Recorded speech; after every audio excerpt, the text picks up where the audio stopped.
Now Ed will perform his handstand.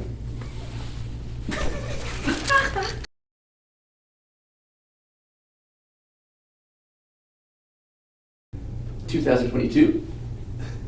$2,055. You can have all my shirts. That's right. Looking stunning. Before chiropractic, after chiropractic.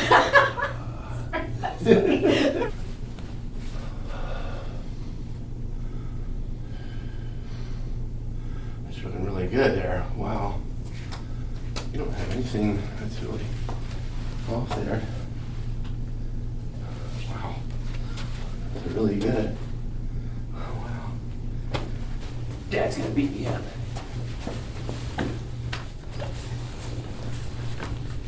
Should we go up with the knees? Oh, yes. Very nice.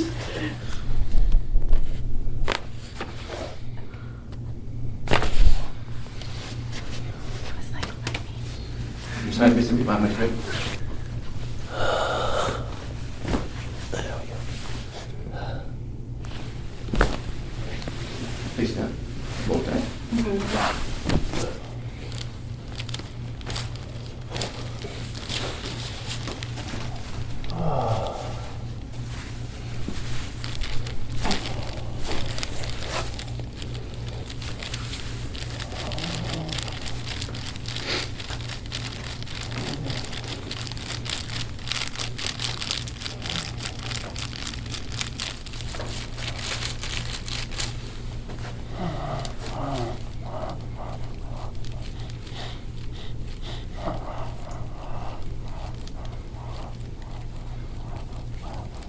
So you're the original elbow. Original. Soon to be expired. Never. Keep going.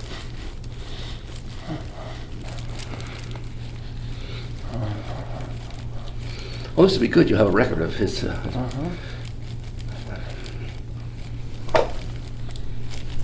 Ethan and Charlie can start taking notes on. Mm-hmm. Here's Papa working.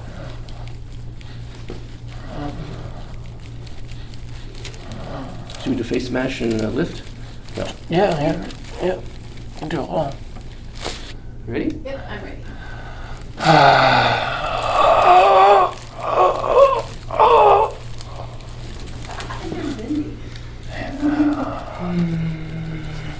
That's how you guys do it. Bow pose. That's right.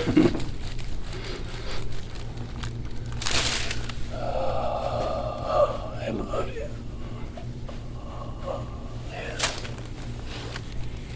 Do they know about this?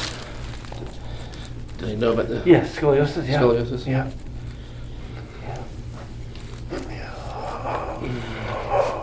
See, when I came from work, I would call all the kids to come over and get adjusted. And then when they were about 13, they complained so much, I just said, forget it. And next thing I know, he's got a scoliosis.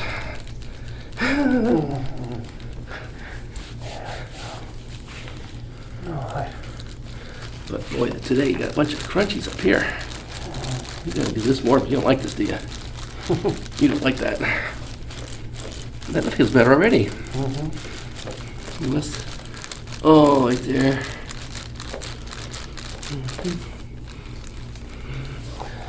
There's not much there. You smashed it. Yeah, glutes are rather. Mm-hmm. Yeah, you got it. Yeah.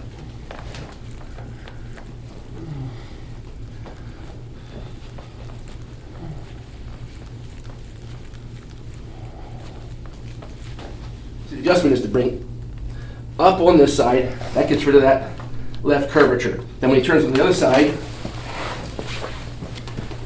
so the spine is curved, to the right at the top and left at the bottom. So now we pushed up on this side. So what are we going to do on this side? We're going to pull down, and you can see how we straighten it. And that's what I just did on Dr. Ed. I went up on this side, down on this side, and then when he was on his back, just go on your back real quick. He has the right. That's why I was on this side. Just basically have my hand here, and I'm putting this spinous process in this little divot here, and I'm just putting it right on that apex. And I grabbed around here, and we just did that. Hundreds of times, every day, every day. And that's what I started doing on Max when he turned around 12, 13. I did those adjustments and he did not show signs of scoliosis yet. So the question is, did I prevent, he doesn't have scoliosis, so did I prevent it? There's no way to know.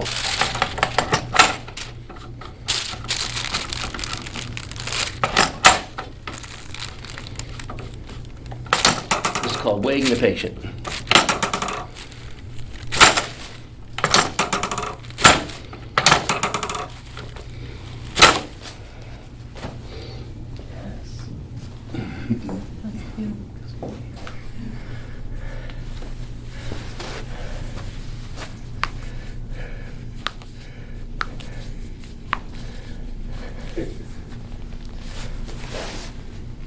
Let's see. Boy, it's pretty even down here. We'll call it I'm going to call it a left short though now. And you can see it gets longer there. So you think, okay, put your left hand in the small of your back.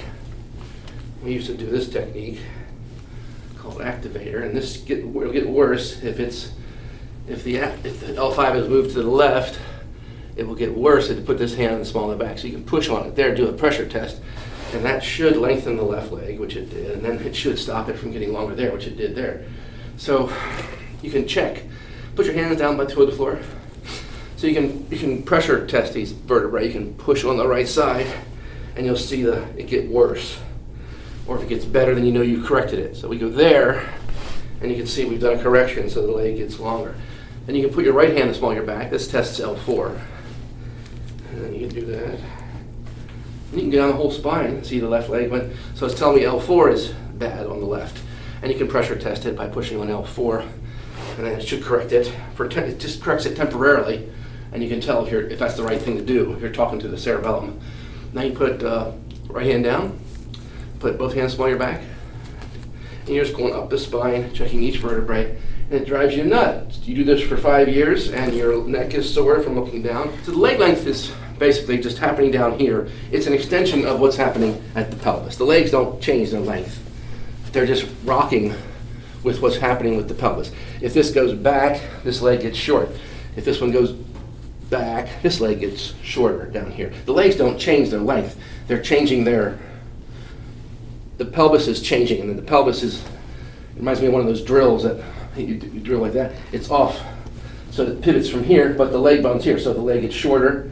See, if this goes back, the leg gets shorter, sorry, and then it gets longer. So the leg gets longer as you go forward. As you bring it back, the leg will get shorter. I'm not going to go back and use activator again unless it's somebody that comes in and says, I can't take the cracking. We can just use this technique.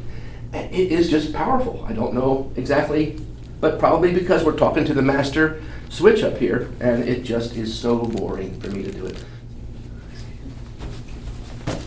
And I love when you check people's postures and things like this. They go, side view. Right. That's the way you walk around. Yeah, this is the way I walk around. Military neck all the And time. you try to get them to relax, and they go, oh, I am. But see how I'm breathing? Get your exhale going before the thrust. Don't go, No holding breath. but they all do it. You can't stop them from doing it. Oh, they did it right when I was thrusting.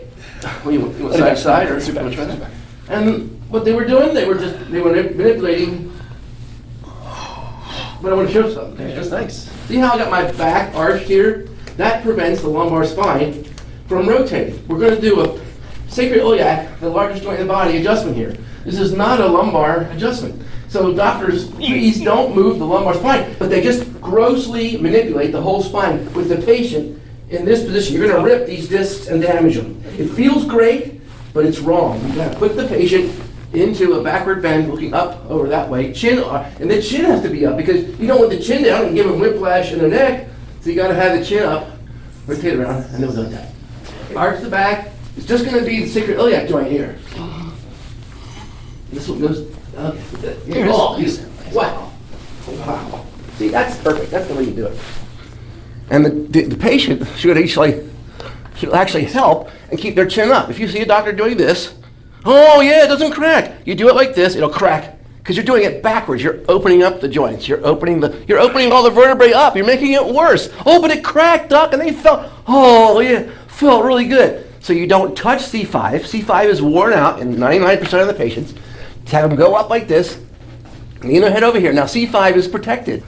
See, it's hard to get that atlas and axis moving, and that's why everybody gives up on it. Oh, it cracked. Yeah, you cracked them down here where they're already worn out. Why are you guys doing that? Stick to the upper cervical region. That's why the lower necks are worn out. Beautiful. And that's how it resets the head back and gets my ear on top of my shoulder, so to speak. And make sure you're exhaling through here. Now here we want to show, basically, he can put all his weight on me, and there's no pain here. There's no symptoms. I mean, he can do his handstand on here. The spine is not supposed to have any sensitivity. So when patients come in and go, oh, that means they're in trouble. Oh, beautiful. Keep going.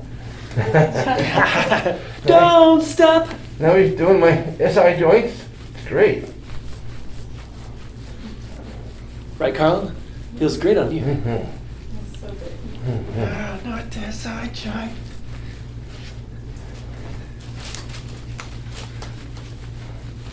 Nice.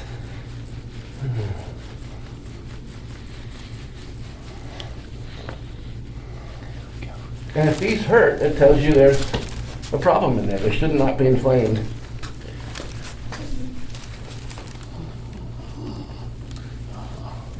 Now Ed will perform his handstand.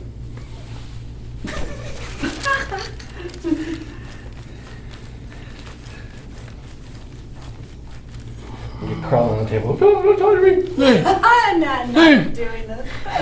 It's not supposed to hurt like that. Why does that hurt like that? You're doing it wrong.